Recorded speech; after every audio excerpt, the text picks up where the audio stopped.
Hello and welcome to Investors Platform. Today's guest is a developer and HMO expert based in Birmingham with a portfolio worth 10 million plus. Mr. Daniel Kennedy, thanks for coming on today, sir. Hello, Joe. How are you, sir? I'm doing very well indeed. Yeah, thanks for coming on this sunny day. Um, I think it'd be brilliant. I can't wait to dive into the podcast. It's a very comprehensive point of interest to talk through, that's for sure. That's right. So I wanted to obviously talk about the portfolio that you built from scratch, £10 million worth. But the first question I wanted to dive into was, what did you actually do before property? Well, prior to my property journey, I was very, very, very fortunate from like a really young age. I knew exactly what I wanted to do, which is a gift that most people don't have, and that was join the military. I didn't quite know what I wanted to do in the military, but I just wanted to join. I had the unquenchable desire to join the army. When I went to the careers office, they kind of directed me towards the combat medic technician. So I joined the Royal Army Medical Corps. Did 12 years in there, and it kind of sort of leads on to property very nicely because I vaguely knew that property was a good business to get involved in, but not really knowing how to get involved. And I kind of wanted quite a lot more than the standard salary. I had like multiple scenarios where I was like, how is that person in like he's created more money in a day than I will ever earn in my lifetime. There must be a system or a game here that I'm not understanding. And so I then started to really focus on how I could improve my income. And the military gave you incentives to learn languages. So I was like, right, which one can I earn the bloody most if I learn? And it was either Arabic or Chinese. So I decided to start learning Chinese.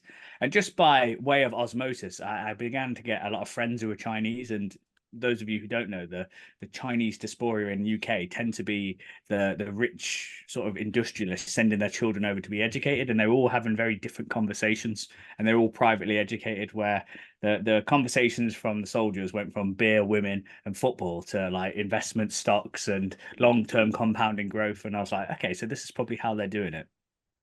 It later turns out that was a horrible decision to make because I spent about 4 or 5 grand learning how to learn Chinese, only to get like a £30 pay rise. So it would have taken like 11 years for me to recoup what I'd spent. But Right. that was my first lesson in finance. Um, and then just by being surrounded by people who are taking a real proactive interest in their own financial future. And the key thing was they were like planning in decades and generations as opposed to each year. Like they were doing things today that they were going to get the benefit from in like 10, 15 years time, expecting that the 20 years is going to pass. So why not get yourself in a position where you're better than where you started? And that whole concept was completely foreign to me. So no experience.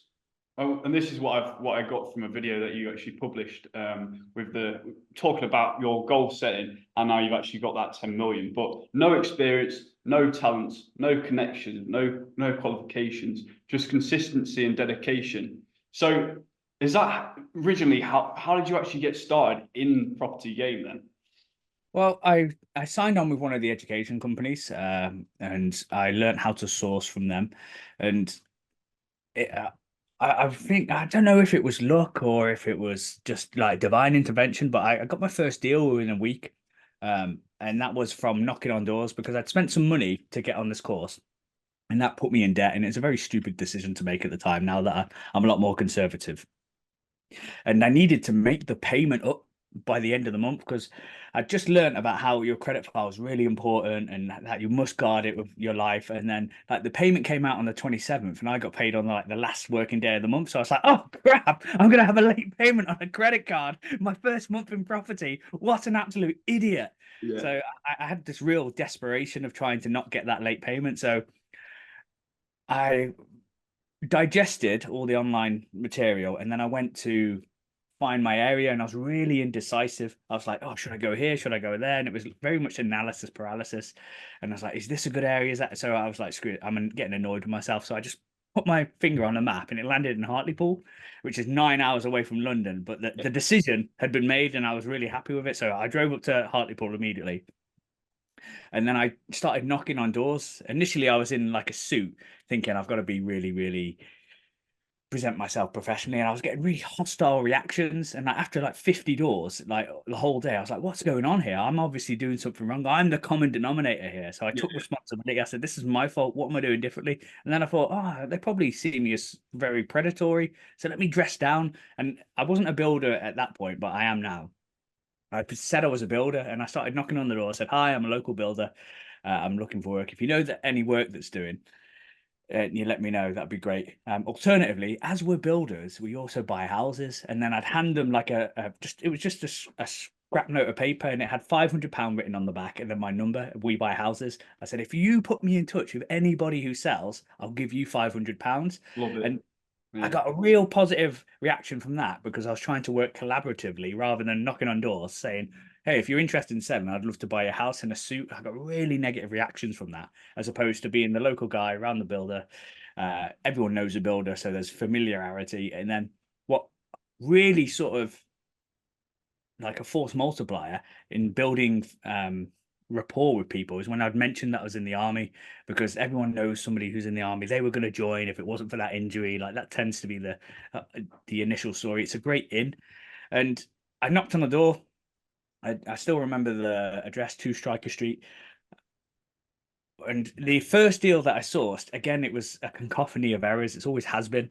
Uh, every house on this row was like 40k, 42k, 40k, and there was loads of comparables. So I thought the GDV would be 40k. Knocked on the door, and the gentleman answered. He goes, "I am interested in selling, but I don't want to speak to you because I don't know you." He was an elder gentleman, but let me get somebody who can handle this for you. And then a gentleman came around. His name was Bob, and he handled everything for. I don't even remember the vendor's name. I remember Bob's name.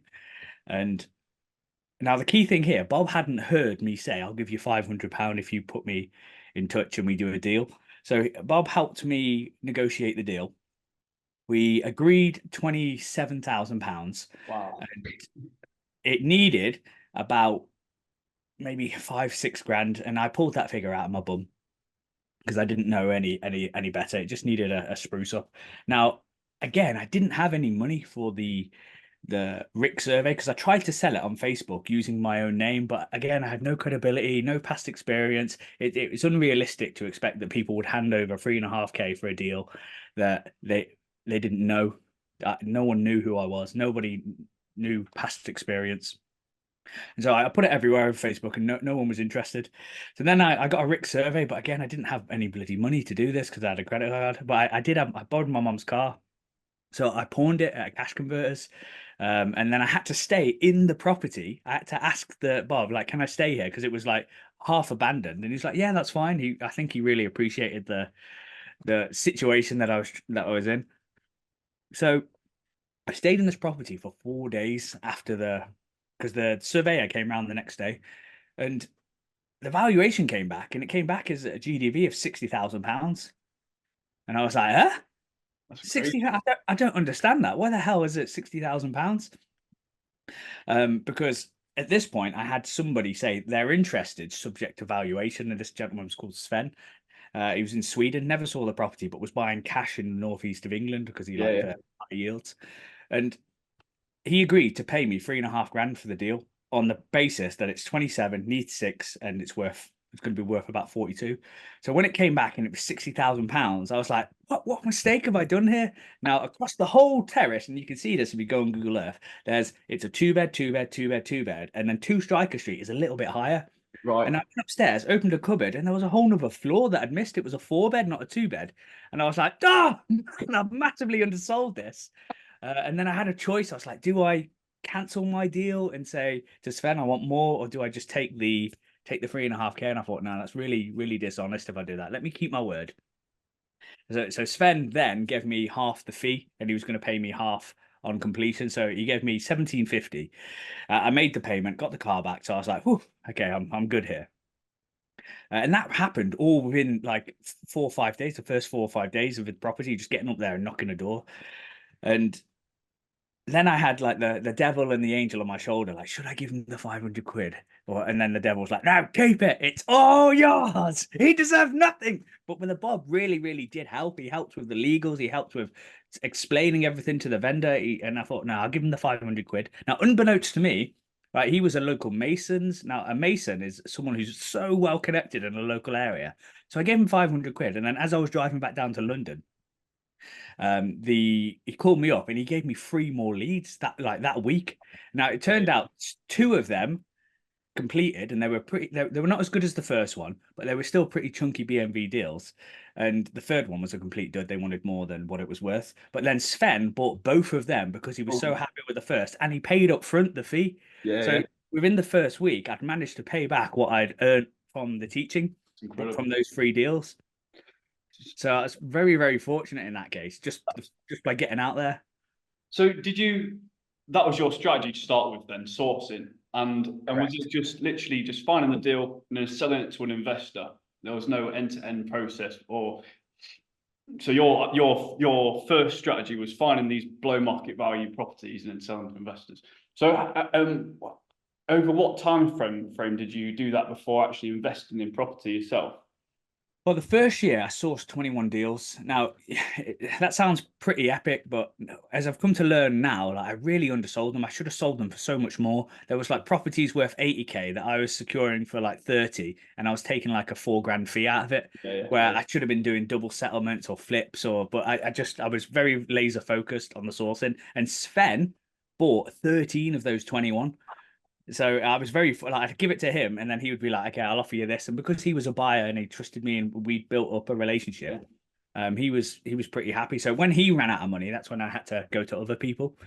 And for the first year, so I managed to make 48 gross, but I lost 7 grand to a builder because Sven, we eventually had one that needed developing and he didn't have anyone who could do it. So he was like, "Do you want to do it?"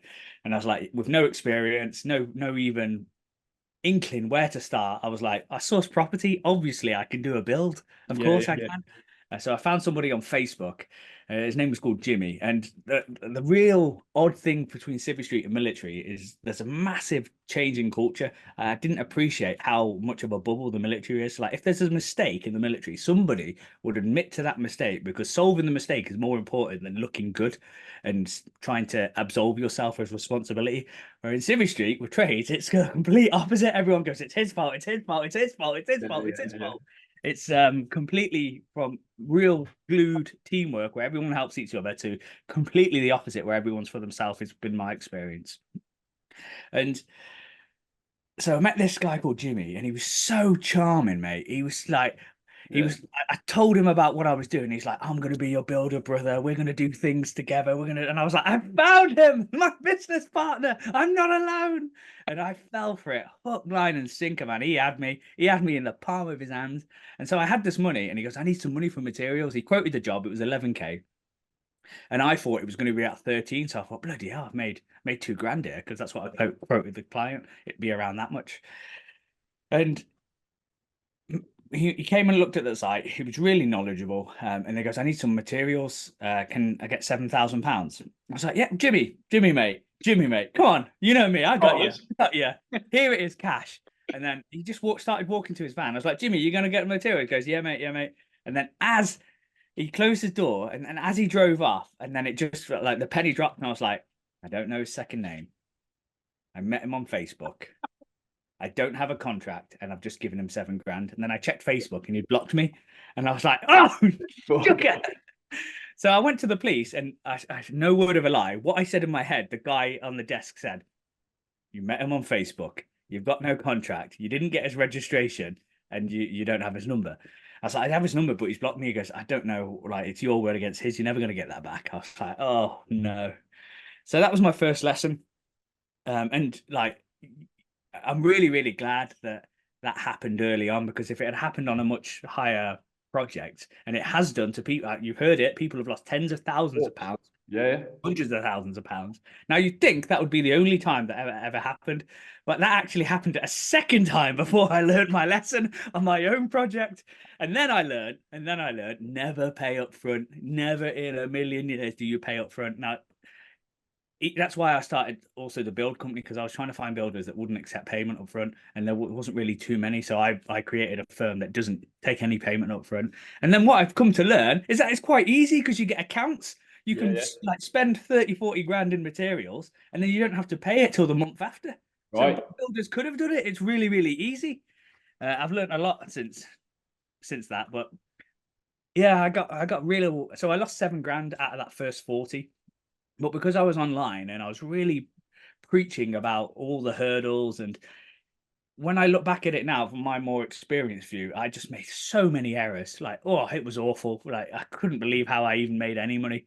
But it worked just because it was tenacious and really, really consistent.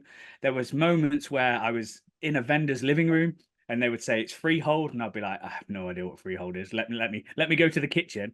Yeah. Look what freehold is. Right. Call the person, help me. He's just said it's freehold. What does that mean? Now that's good. And then I'll come back and he'd be like, oh, it's unencumbered. Sorry, let me just go into the kitchen again. And I had to work out what unencumbered was. And I think a lot of people just enjoyed me being an absolute cluster. Yeah. So before we move into like the catastrophe, like we've talked about it before, but it was a catastrophe of the first 5 years you properly invested. Yeah. After Sven, that investor that you found, and by the way, that's brilliant. You only need 1 or 2 investors, don't you, that are serious, rather than a Yeah. whole dealing list. Correct. But where did you find the other investors apart from Sven after he ran out of money? So when Sven ran out of money, and this is me being, I'll be honest here because I was dishonest. I put in a group that I put one of my best deals in a group that had already sold. So I was like, I've got this deal, it's already sold, and then I got my missus to say that she bought it to say like to create demand, and then I got found out instantly and completely roasted in the group. So I thought, okay, that's the wrong way to build up an investor list. But it was just Facebook groups. I Yeah. put in, I've got this deal, that deal, this deal. And there was it wasn't as policed as it is today, so I could just put it in the group and I'd get replies. But that first group gave me like loads of people were like, oh, I'd love to, if you get any more, let me know, let me know, let me know. And then I got found out, but I'd already had the list, so it was worth it. I didn't take any money, but it was a bit of a dishonest way to build a list. Right. Yeah. Yeah. And I just had, as you say, 2 or 3. I only had 3 people buy those first 21 deals. Yeah. So it was a mixture. It was quite once you had one successful case, and Sven, you'll see he's like one of the first reviews on my page, and he that was really, really helpful because a lot of people contacted him to make sure that I was legit, and he would always give a nice review. I just think it's a much better way of doing business, instead of having to go out and constantly find new investors. If you've just got one that you can trust and you can work together, and you go, right, Sven, today I've got this deal. Do you want it or not? Do you know what I mean? It's much more time effective just to have a couple than just have the whole list. Build that trust every single time. Exactly. And for people who struggle, I understand this can annoy them a bit because whenever someone asks, like, how do you find investors? I'm like, that's like the easiest step out of all it. The deal is the hardest bit. It's not the investors. You've just got to put yourself out there and explain what you're doing, and you'll be approached. People will come up to you and offer you money. It's quite bizarre because initially when I'm begging for money and I'm trying to raise finance from everybody and they're all saying no, and then versus now when you've got a bit of credibility and experience, it's almost criminal how easy it is. Yeah. We'll move into like the raising finance and that sort of thing later on. But going back to the first 5 years of your catastrophe property investing, what were the first few deals? What did they look like? So the first one is obviously when I tried to refurb. That was a real bad scenario. But my first deal was really good. So in the army we had pen pals. Now it's a very nuanced part of our culture that not many people know about. But when you go away, like random people write to you, and you get because you can only have communication through written letters in most cases. So you'll get loads of people who just write to you, and you get given a pen pal. And because you've got a lot of time on your hands when you're away on tour, I was writing this lady called Susan who was in Birmingham, and she's the reason why I now invest in Birmingham. So I just went back on R&R, which is a 2-week break from Afghanistan. And I'd done this course, I was sourcing. And when you speak to somebody, I went to thank her. And I could see that she had something on her shoulder. She was burdened by something. Something was bothering her. I was like, Susan, what's the matter? And she said, I've inherited this property and I don't really know what to do with it. And then in the back of my mind, I was like, okay, maybe I can help. I might be interested in purchasing it if you want to sell it. Now it turns out the situation, she was on the state pension, and when a property goes in probate, if it has a mortgage on it, the payments compound. But like the property was worth 210 and it had a mortgage of 60. But she was paying the mortgage because she was so nervous about it compounding to the point where she would owe money on it. I was like, that's definitely not going to happen because there's so much equity in there. So this is how nice she was. What a lovely lady. Even though she was using most of her state pension to pay this mortgage and living destitute, she was still sending stuff out and gifts and stuff. So she was a really lovely lady. So she'd gone from being quite comfortable from her house being mortgage free to having to pay this mortgage. We did the due diligence. I've still got this property. It's 12 Birches Close. And I thought, right, it's worth about 210. And I said, and this is what I always do, it's like, how much do you want for it? Like, I'd never be the first to name the price because you never know what their expectations is. And she said, just pay the mortgage and you can have it, which is basically, it was £60,000. So at this point, I was like, I can't do that. That's too little. Yeah. It'd be taking advantage of you massively. And I said it's worth about 210 if you put it on the open market. I was like, how about I give you £100,000 now, and I'll take it off, and then I'll also start paying the mortgage while we're legals. And she was like, oh, that sounds wonderful, is what I thought she would say. But guess what her reply was? Go on. How about 107? And I was like, hold on, you were going to give it to me for 60 a second ago, and then she chipped me for 7 grand. So I was Brilliant. like, of course, 107, you can have it. Excellent. So that's the journey of the HMO journey then, Dan. Yeah, that's the first. So I turned it into a 5-bed HMO. Yeah. It's still a 6-bed, but then the minimum room standards came in, so it went down to 5. It's currently got planning to take it to 5 studios and 1 ensuite, which I'll do probably back end of this year or early next year. Now that one was really good because we bought it for 107. We got a bridge because it was a bit more lax then. We got a bridge for the true market value of like 150. So then I had a massive chunk to then develop the property. Yeah. And then it got valued at 325 post works. And that's where I got burnt by another builder. And at 75% of that, I think it was 424 we pulled out. So from that one deal, I had like 87k equity, about 90k in the bank, and £1,500 net per calendar month. So in that one deal, I'd made more than I had in the previous like 6-7 years of my military career. And I was like, I've done it. I am the kingpin.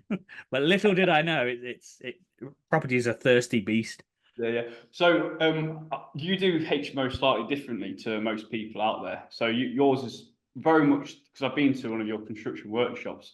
Yeah. It's the same materials. You use, the same sort of style bedroom. So it's got the studio look to it almost. So it's almost like self-contained units, right?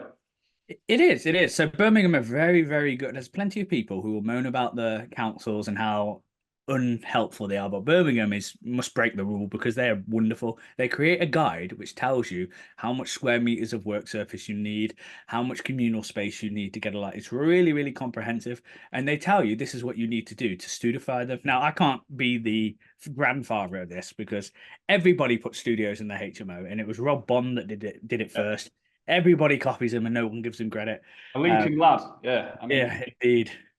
Yeah. Well, you should know, right? Yeah. He's the one that sort of pioneered it, and now gave it away all for free, all the info, and now people sell that info on the back of his hard work.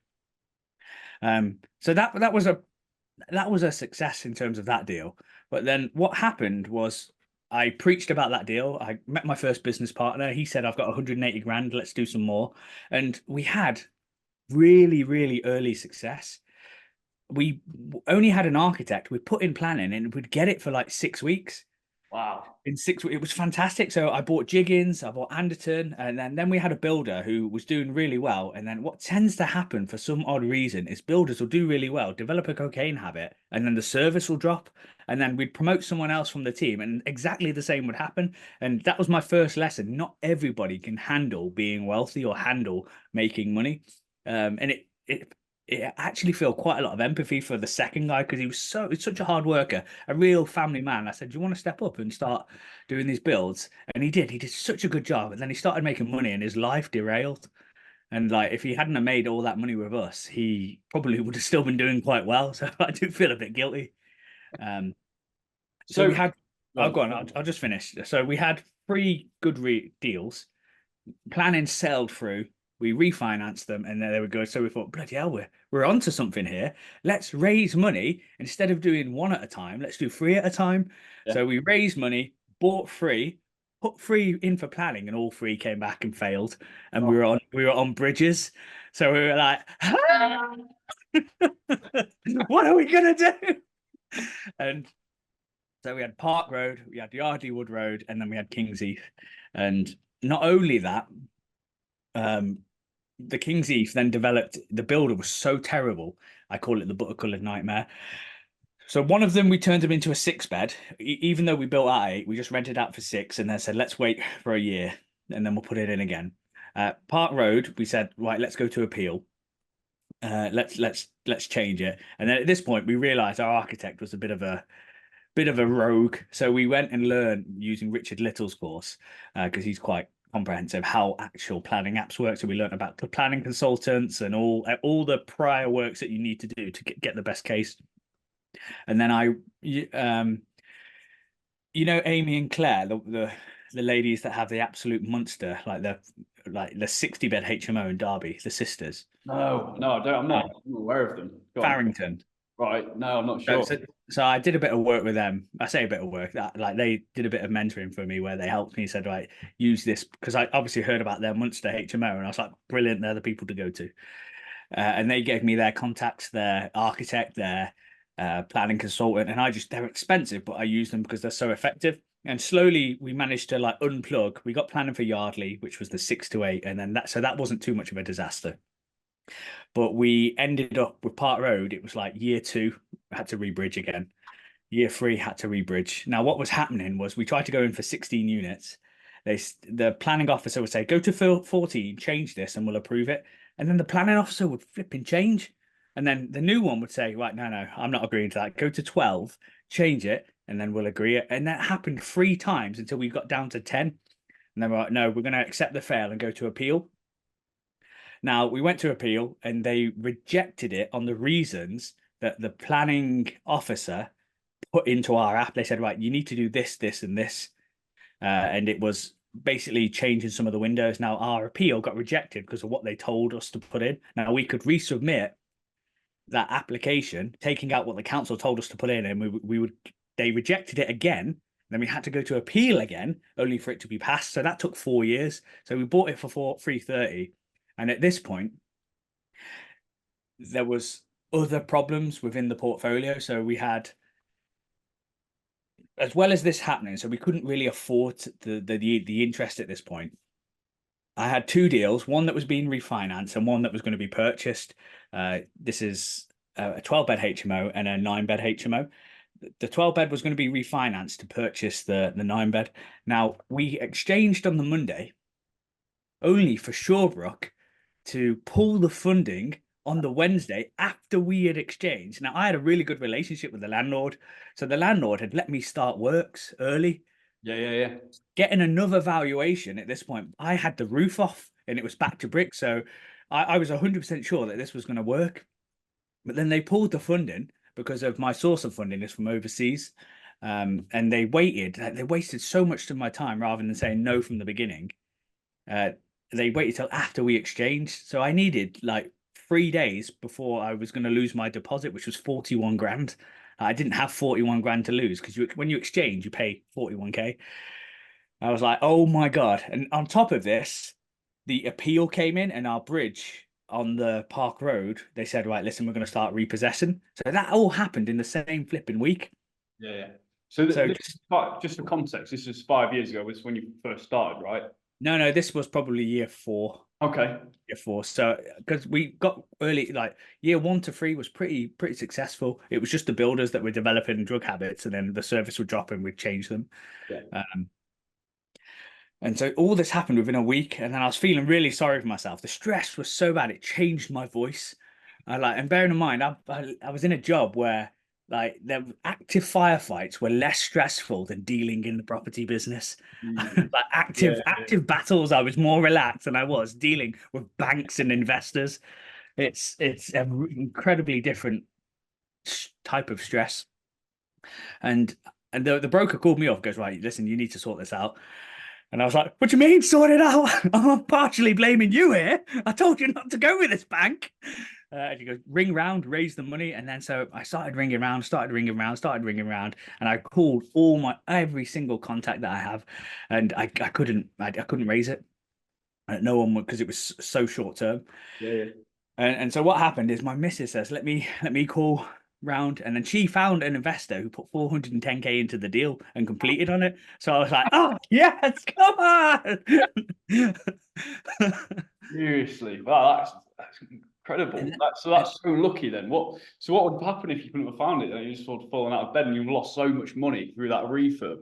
we would have lost we would have had Park Road repossessed, and I would have lost 41k. But what we managed to get out of it by the people that put 410k in were the people that I'd helped on a project that they'd been shafted by a builder. So it was kind of through 3 points of contact. Now the Park Road I eventually sold to two, who's a prominent Birmingham investor, and all we wanted to do was walk away and not lose any money. But we'd spent about 430, and then we eventually sold it for 400, so we lost 30k. And part of that was we'd also do the build out at cost, so it was difficult to get out of it, but we didn't lose too much monetarily versus what we would have lost if they fire sold it, because they were going to start repossession on the Friday, and we were going to sell it for 330 because we had an appeal in that second time, not knowing if we'd get the 10 or not. Yeah, Now yeah. we hadn't exchanged or completed, but on the Tuesday we got told, yeah, the appeal's going to come back for 10. So we went back to the buyer, whose name was Irene, to say, listen, we want 400 grand now.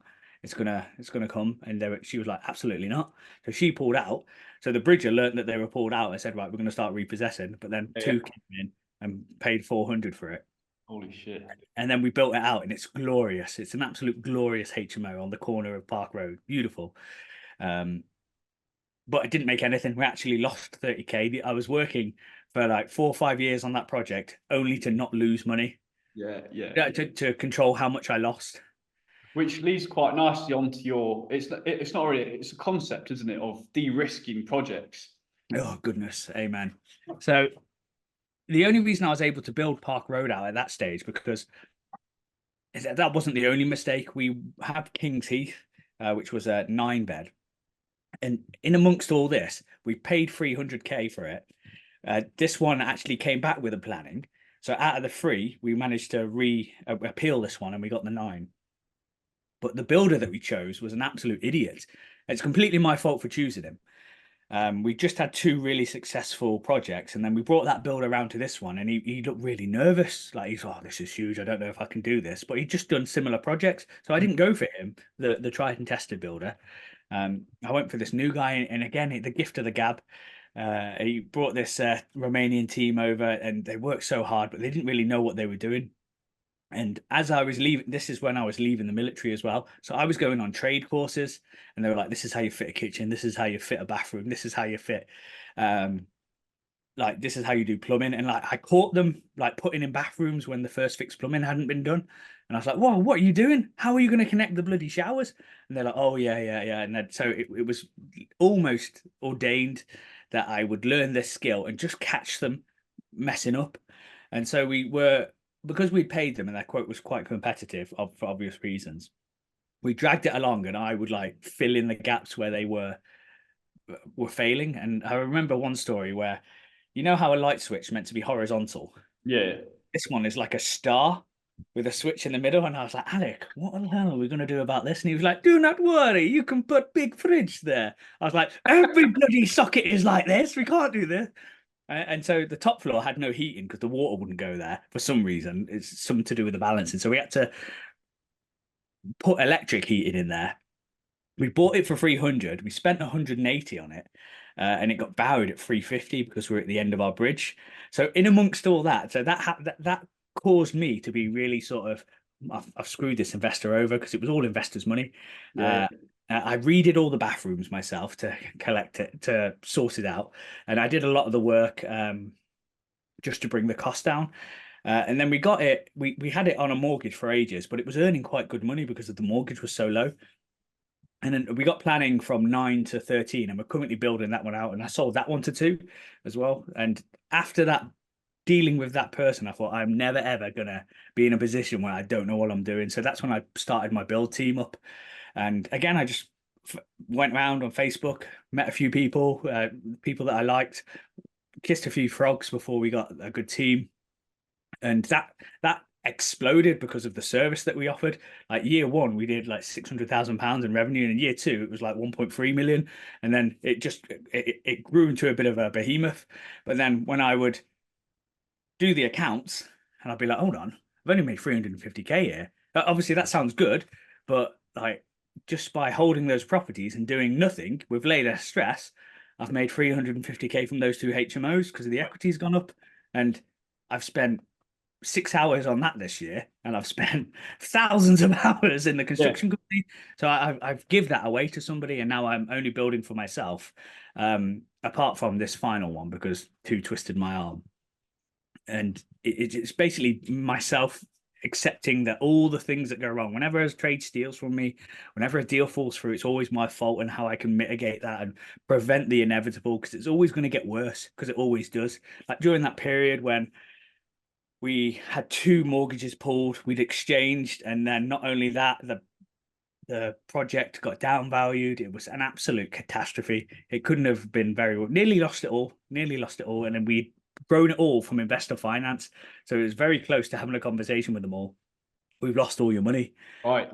Yeah, but thankfully, just by getting that last deal bought, then selling Park Road, then also selling King's Heath. King's Heath funded the 9-bed. We were able to get out of it, and now we're in a very good position. Like the first 5 years was absolute like catastrophe, and then finally we got it right. And the only way we got it right was learning about sourcing, learning about planning, learning about building, learning about managing, and doing everything in house and not outsourcing any of it. That's the only way when we started making really good money, because we didn't have to charge the margins on everything. Yeah, I think like you say, if you don't have to have contractors that you don't rely on, right? That's what I currently do now. So you're saying that if you've got it all in house, it's more efficient, do you think? It's more a case of you can, because they're still going to steal from you, they're still going to make mistakes, and things are going to cost more. But you're able to mitigate the mistakes. Like in terms of planning cases, that having a planning consultant is expensive, but it's not expensive if it stops you from buying a bad deal. I'll spend £1,000 analyzing a deal, and my planning consultant will say no to 9 of them and say yes to 1. So I've spent 10 grand only to then be able to make an offer.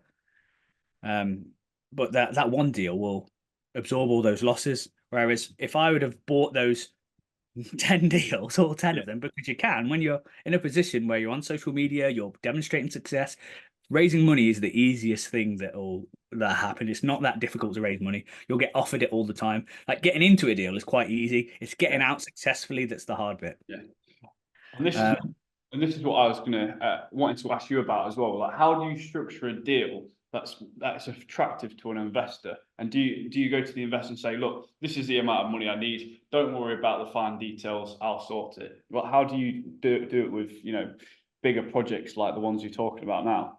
So if you're wanting to raise money, what you've got to do is you've got to build up a profile online, go networking, and show yourself in complete and total transparency, like your mistakes, your successes, and your hurdles. Because like whenever I see somebody in front of a Lamborghini advertising their life, I just know they're full of shit and they're not actually in property, because everyone who I speak to who is in property has had a moment where they're like, I'm going to go bankrupt. Oh my God, what have I done? I haven't spoken to anybody who has a successful portfolio that didn't go through that phase where like, what the hell am I doing? I had a job.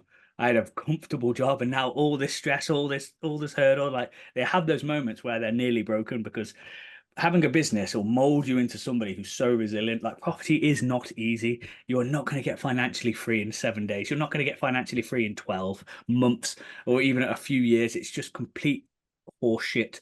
As well as like the whole rent to rent model again. People peddling that as an easy way in. They're only doing that because they want to sell you a course. If somebody says rent to rent is good, they usually have a course that they want to sell because Yeah. no proper investor does rent to rent because their money isn't in the cash flow, it's in the capital appreciation of the property over the long term. The cash flow is insignificant. It's just there as the stuff that keeps the company going. And for me personally, I did an audit of what very similar to the bill company, and this is why I don't do it anymore. I was like, where do I make my money? And 6% was made from the sourcing, the construction, and the cash flow. 94% of the increase of net wealth was me doing absolutely bugger all and just owning the property and it going up. Yeah. And I was like, what the hell am I doing? Wasting my time. Like, get rid of this company, get rid of that company, out you go. And now I have more time to do sourcing for myself, and it's resulted in the portfolio growing and the net wealth growing. And so just be very, very mindful of those who want to sell you the dream because it's not true, it's not realistic. It takes years and years of compounding success before you even have any noticeable change in your income.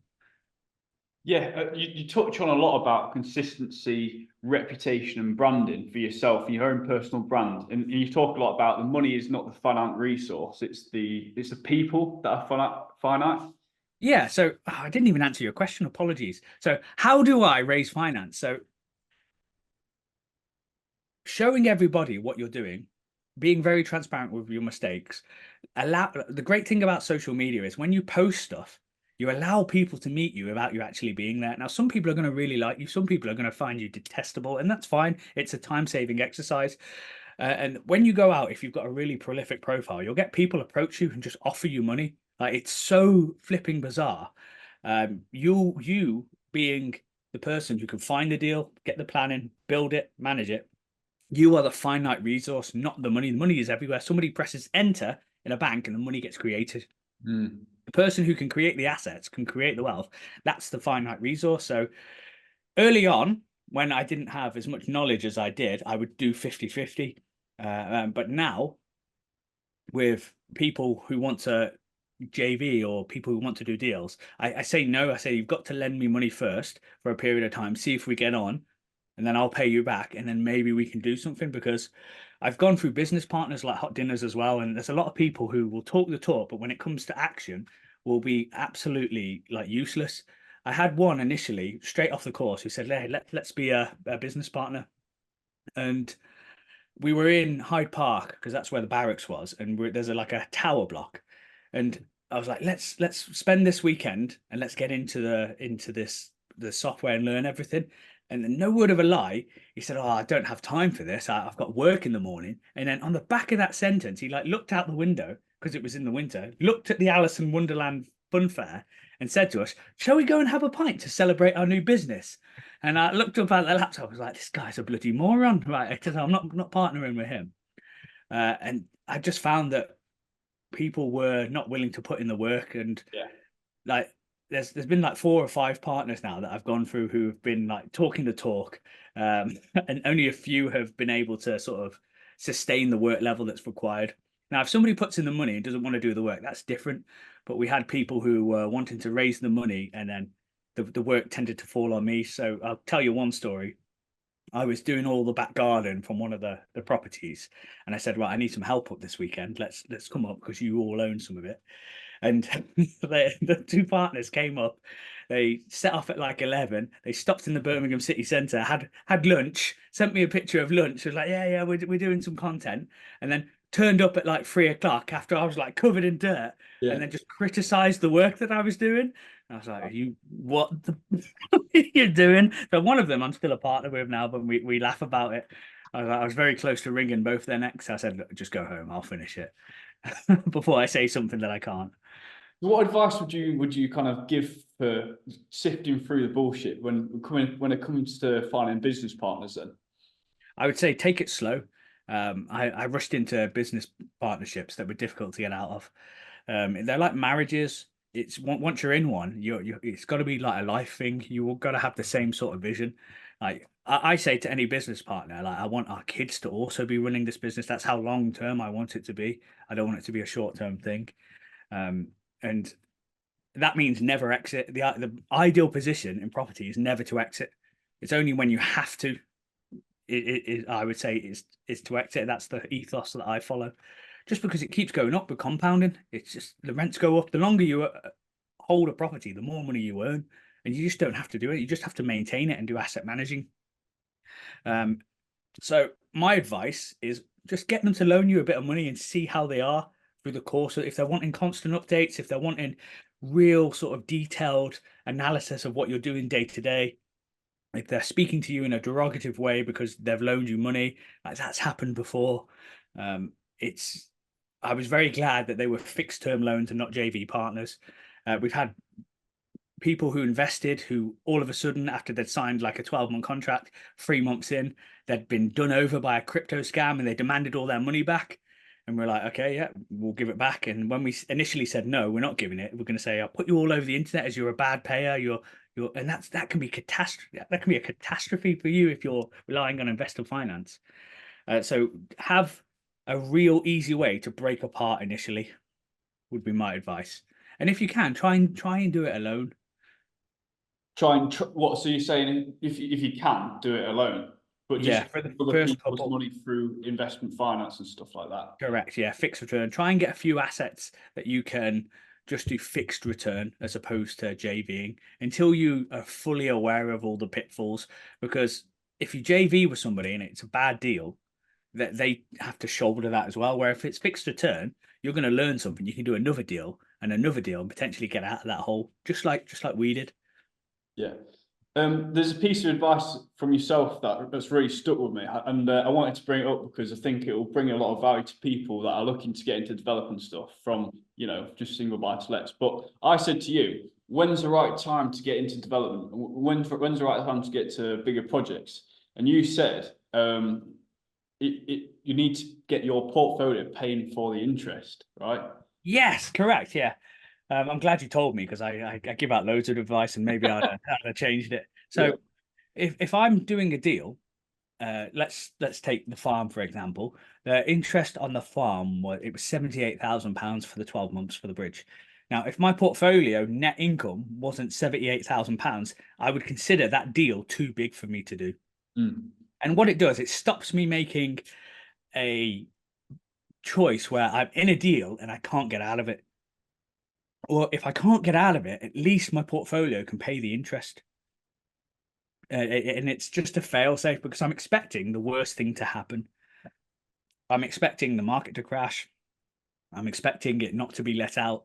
I'm expecting because what can happen is when these things do happen and you're prepared for them and you've got a nice chunky reserve, you're not going to go under. It's very, very easy to go under if you get that sort of post-course elation where you think you Yeah, can conquer the world, you can get in loads of deals, they turn out all to be duds, you've done it through investor finance, and your career is over before it's even begun.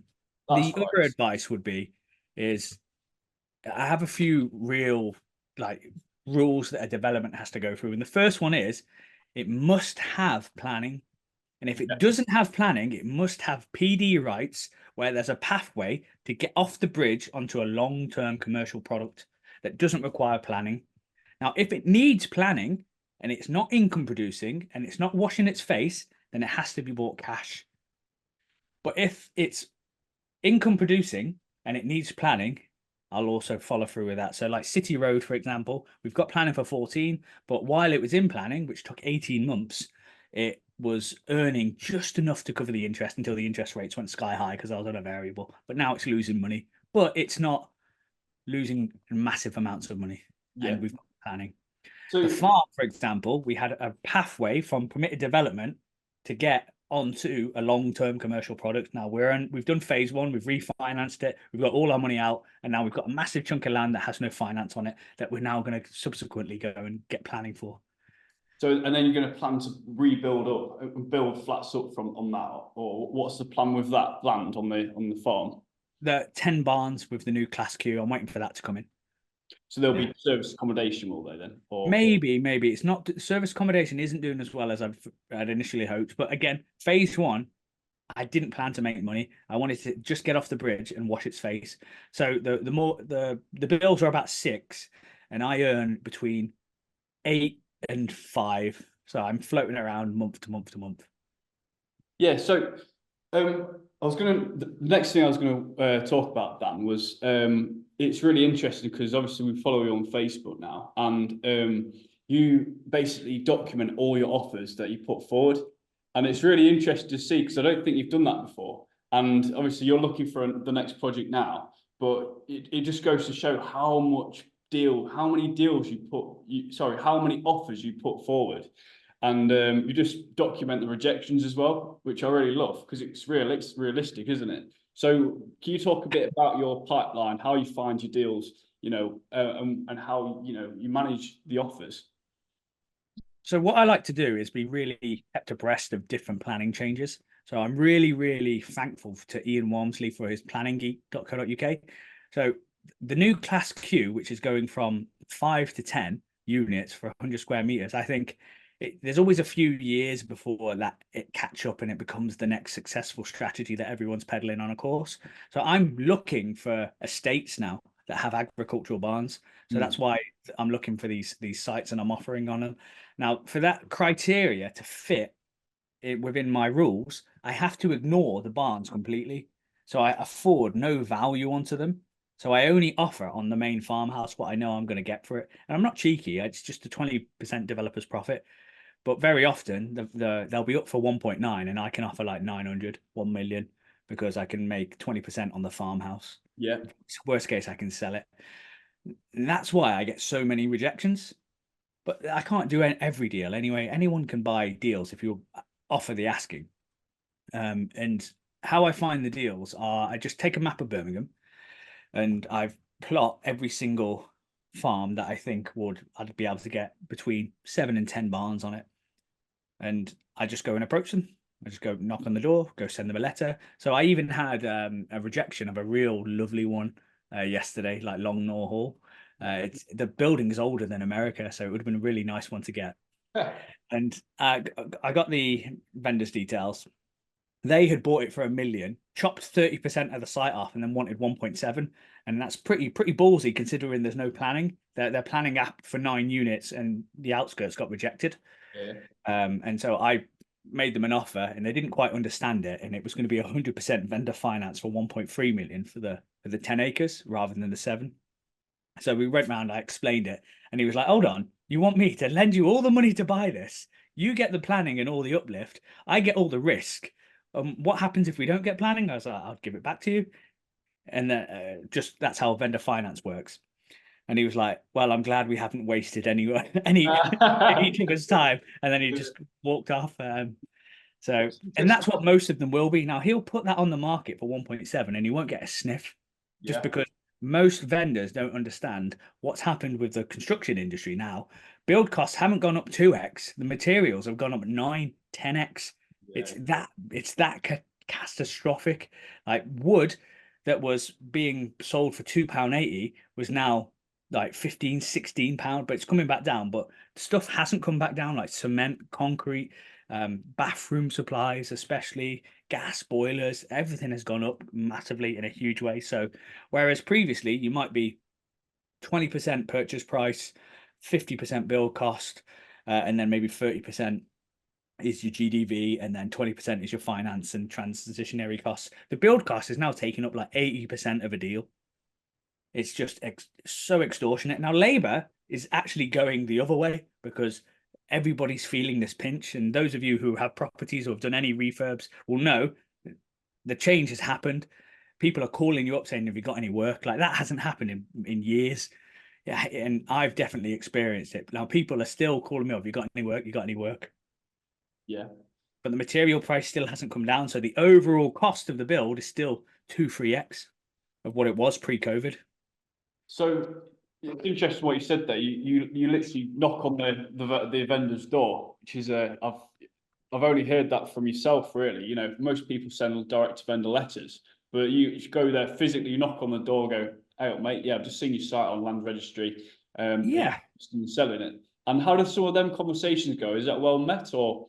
Every single one is negative initially. But what I found is I tried to do the letters, I tried to do the advertising, I tried to do the Facebook ads, and I just got really demoralized because I didn't get any leads. The leads were just wastes of time. I was spending like hundreds of pounds on marketing and getting nothing, like absolutely making nothing. I remember, and this is why I don't do it anymore. One of the business partners who was pretty useless, uh, we spent £3,000 each on a radio ad, on Facebook ads, and we both spent it in the same town. Yeah. And we used the same phone. And what we did is like I would take first call, they would take second, third, fourth, and that's how we'd split it. So we pulled our resources, and I got nothing. We got one call which was a dud, and then a second call that was a lead.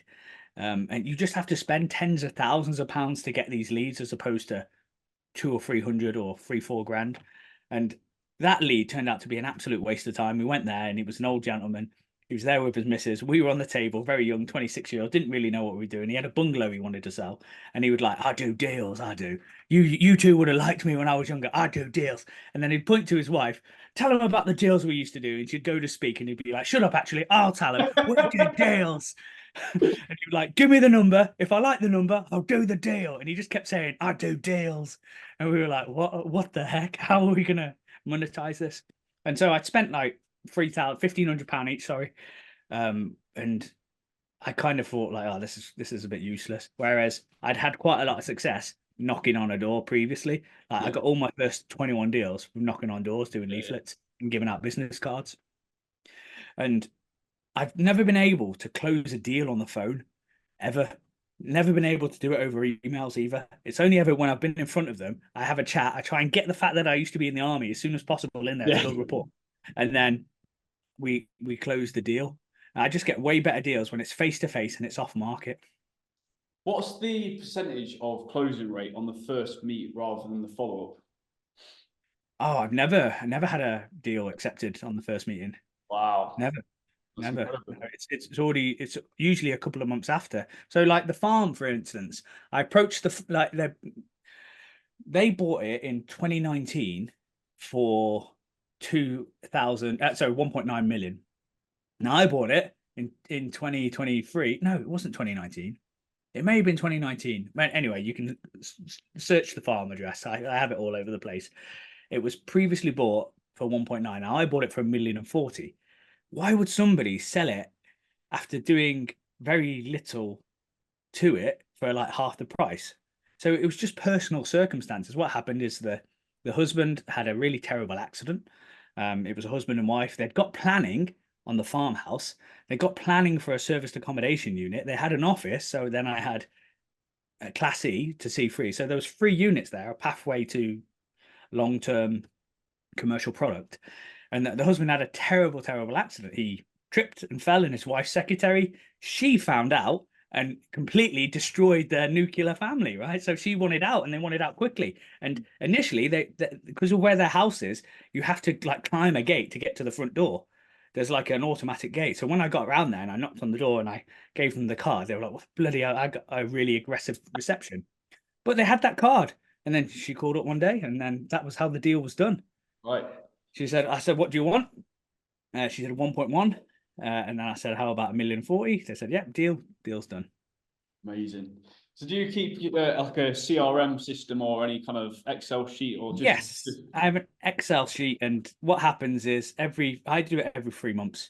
There's like a date that's green, and then as it comes towards 1 month, it goes yellow, and then when it's after 6 months, it kind of turns red. So once a month, it takes me about 3-4 days. I go through all my lists manually, and I just drop them an email or I drop them a text. So after, my follow-ups are email, texts, or there might be a phone call and stuff like that. Brilliant. You mentioned earlier about vendor finance and actually like securing it that way. Would you ever use like lease options or to get? Yeah. So what is that like or do you ever just use cash? What's the normal way you kind of secure deals? It's dictated by the vendor's circumstances. So if they need the money now, I always offer free offers. I'll offer a cash offer, which is always the lowest. I'll offer part now, part later, which will enable me to buy it using 100% finance, or then I'll offer a lease option. Now, the lease option or vendor finance is typically the highest offer, and that's what most go for. In some cases, I'll ask the vendor what they want, and the price will be so good, I'll just say yes. Like with City Road, how I got that one was, when you may have heard Birmingham housing associations, they had a scythe to all their funding because they weren't providing the services that were being paid for by the council. Right. Now, I knew this building was rented by a housing association. Now, they had their funding cut. So I went to every housing association that were in a commercial unit, and I contacted the landlords of those units, knowing that they were going to get a call to say these are going to be empty soon. Yeah. Now, City Road not only had the offices rented by the housing association, they had all 5 flats rented by the housing association. So when I went down to Essex and knocked on a door and said, "Hey, I'd like to buy this building. If you're ever interested, here's my card." And then she was like, "Go away. What the hell are you doing? This is ridiculous. I'm not selling anything." They weeks later, got a phone call saying, "Listen, we're moving out of the building. There are 5 tenants here that we're no longer getting paid for. You're going to have to evict them." So then that's when she called me. We had a conversation, and they just said, "I want 950." I was like, "Oh my God, that's a steal. Yeah, I'll take it." Yeah. Because I knew we'd get planning there. I was really, really confident, and we have done. So we evicted the tenants. We swapped them out. We've took it from like £4,000 income, the LHA rate, took it to like 6,400 by doing a tart-up. And now, after I built out a few smaller projects, I'll be setting my teeth into that one, which will be 14 flats. Hopefully serviced accommodation, depending on how well the market is. But what I'm learning from other people is that it's not as good as it used to be. Yeah. So you also run at one of these offices, you run sourcing and construction workshops as well. Is that something you're looking to push forward as well? I don't advertise it as well as I normally do, because it's like it generates the least money throughout the whole group. So we kind of do it as a half-assed effort. Like, well, the teaching is good, but we don't push it out as much as we can. It's only when we have enough people like asking us, can I do a sourcing course? Can I do a sourcing course? And then we'll run one. So we do like 2 a year.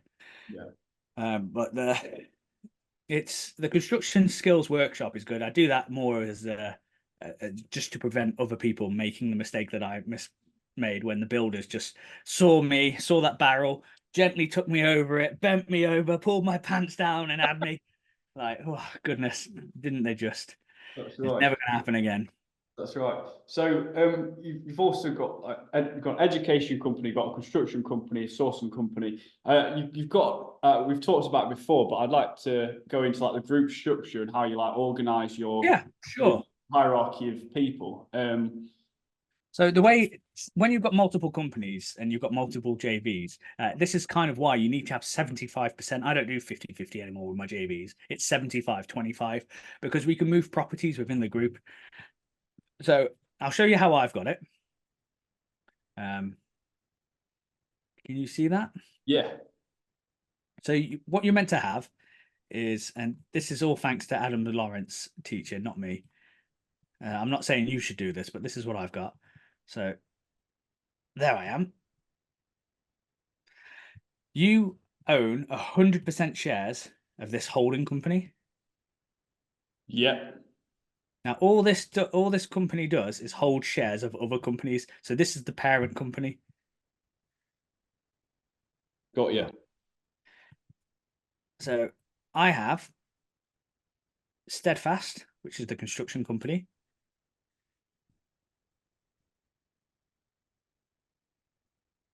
I have Property Company 1, Property Company 2,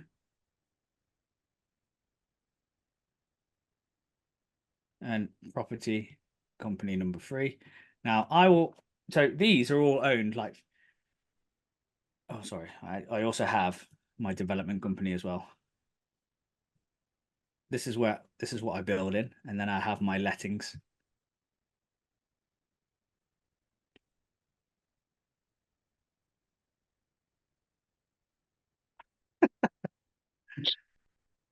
There you go.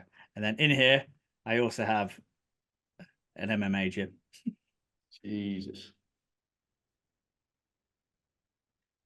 So I will have these might go up to like 10, 15 as I get more JV partners. Now, my JV partners will also have their own holding companies, Yeah. and their holding companies will own shares of the property companies, and that's how it works.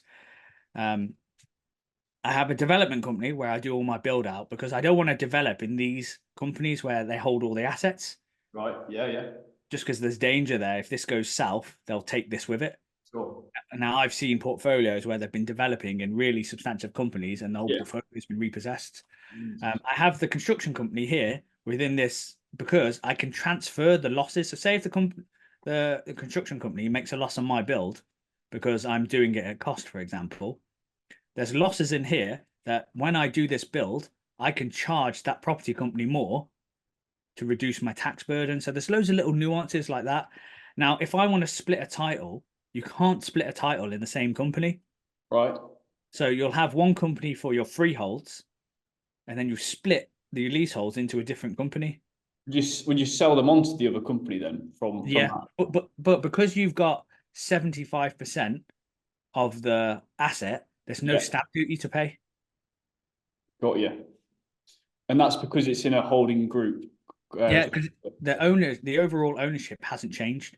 Yeah. Now, if you didn't have this in a holding group and you owned the companies directly, you would have to pay stamp. Got you. So that's why it's really, really good to have a holding company. Now, the lettings obviously manages all this. The development company is, again, that's sort of like the sacrificial lamb in case it all goes wrong. You want to hire your staff in either the service-based businesses rather than the asset-based businesses as well, Right. just to de-risk any sort of like suing that goes on. Hmm. Because risk can't go up, it can only go down. So if the holding company goes under, all this goes under. Yeah. But Yeah. all that does is hold shares. There's no activity that goes on in there. The service-based businesses go on in the lettings and the construction and the MMA. And then you have your property businesses and then your development. So this is why when you look up at somebody who is declaring to the world that they're successful and they have loads of companies, Yeah. it should be very, very easy because these will tell you and companies' house what properties they own. It's very easy to do due diligence on somebody. Although if they're in the personal name, you're not going to know. And more people, I think it's like over 90%, Adam Lawrence said, that landlords still have property in their personal name. That won't show up. 90. Jesus. Yeah. Yeah. Over 90, I think. So did you always have this structure in place when you were just starting? No, absolutely not. Again, I did what do they call it? He has it like not a boot camp, a property retreat. And then they talk about group structure, how to manage multiple companies using KPIs and stuff like that. It's really about scaling. Oh yeah, sorry. We also have the sourcing company as well. 3, 5, 6, 9 companies now. Oh, there's more property companies. Yeah, there's and you want to keep it separate, really. No, that's really valuable, Dan. Yeah. So go on. I'm sorry.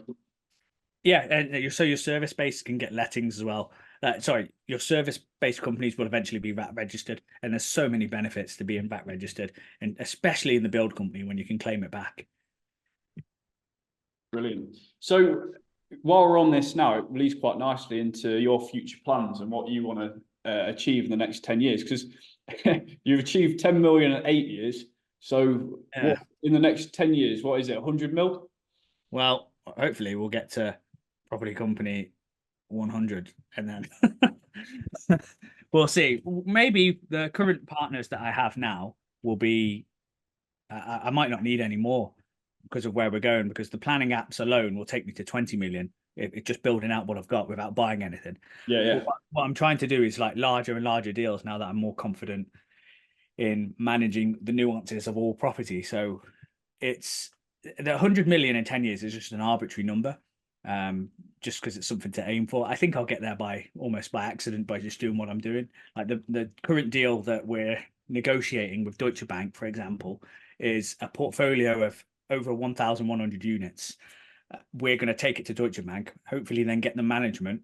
And there's a massive chunk of that portfolio that they don't want. And then we want to try and get that for free. And that'd be worth, like, when it's built out, about 7 million. So we're going to do creative things like that. It's an old friary, and it's a 135 bed HMO. and we want to studify it all. So it should be good if we get it. They've already said yes, but now they're doing the due diligence on the portfolio, Yeah. which is a lot more stricter than ours, because we obviously have an interest in making it look as good as it can possibly look to the fund. So they're now doing their own due diligence on it. So fingers crossed our numbers aren't too far from what they come up with. Brilliant. So more companies with JV partners and also investor funding as well.